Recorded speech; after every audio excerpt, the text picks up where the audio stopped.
ang cosplay cutie ng Iloilo. Siguradong magiging bottomless ang pakwela, maximum ang eksena, at wagas ang saya sa pagdating nila sa bahay ni Kuya, kaya tara na't salubungin sila. Alam niyo, masaya ako kagabi, pero masaya? palagay ko, sobra. Sobra dahil syempre first time ko na-experience talaga ang mag-launch talaga ng mga housemates. Pero palagay ko, mas maaaliw ako today. Okay? Kasi sa tingin ko, mas kasukat ko sa height ang mga chika-doodles natin ngayon. Kagabi Kahapon lang may ako. 6'1". May 6'1". Na-intimidate ka ba doon, JP? Hindi, chinek ko lang siya. Sabi ko, matangkad siya. Pwede, oo. Maganda. Pwede. Maganda yung air doon, no? Oh, maganda yung, ano kaya yung naihinga niyang hangin doon sa taas. Pero umpisahan na natin. Siya ang pambato ng Iloilo. Sino kaya siya? Watch this. Ang kanyang kahiligan ang naging daan para ipahayag ang sarili. Nahanap ang kasiyahan sa kanyang pagbibihis ng iba't ibang karakter na anime.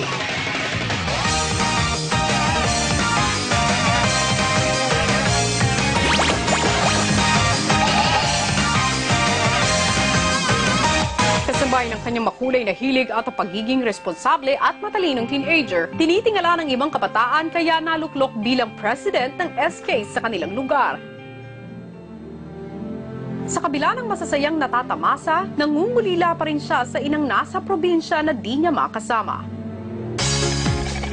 Sa pagpasok sa loob ng bahay ni Kuya, bukod sa mga anime characters na hilig niya, maipakita kaya niya ang tunay niyang pagkatao. Let us all welcome ang cosplay cutie ng Iloilo, Myrtle!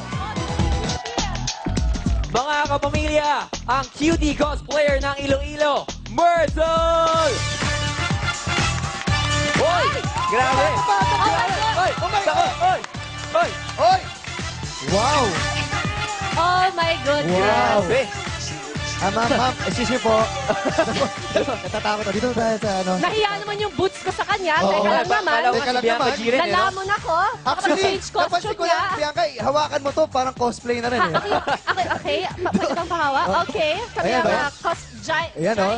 Giant machine gun. Okay. Yan. Ayan. Okay, Myrtle. Cosplayer ka na rin. Mag-ate lang. Okay, mag-ate Okay, lang. Myrtle. Si Myrtle, hindi basta-basta cosplayer. Top 3 siya. Kumbaga, ikatlo sa pinaka-top na cosplayers dito sa Pilipinas. Wow. Pero i-explain mo sa lahat ng mga hindi masyado nakakaalam, ano ba yung cosplaying?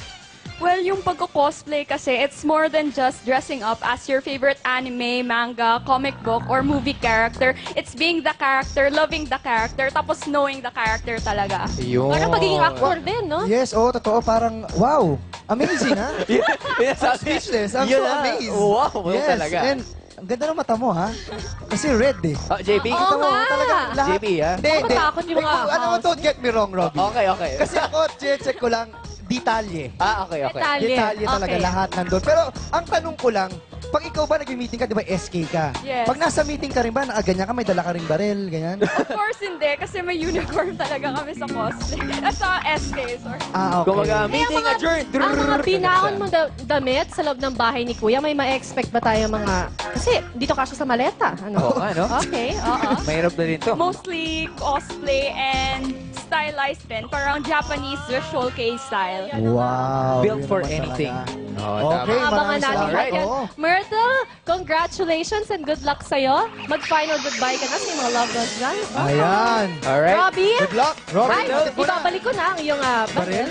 Myrtle? Okay, Pero ewan ko okay. lang kung papapasukin sa'yo ng guard yan. Hindi We're ko not sure. ah. Oo. Okay. Magagalit si Kuya Myrtle. Pumunta tayo sa bahay Thank ni you, Kuya. Myrtle. Alright. Thank you. Babay ka na. Mga Uberkada, alam niyo po si Myrtle ay nahirang na president, SK president ng Iloilo. Now Myrtle, bakit mo naisipang tumakbo na maging presidente?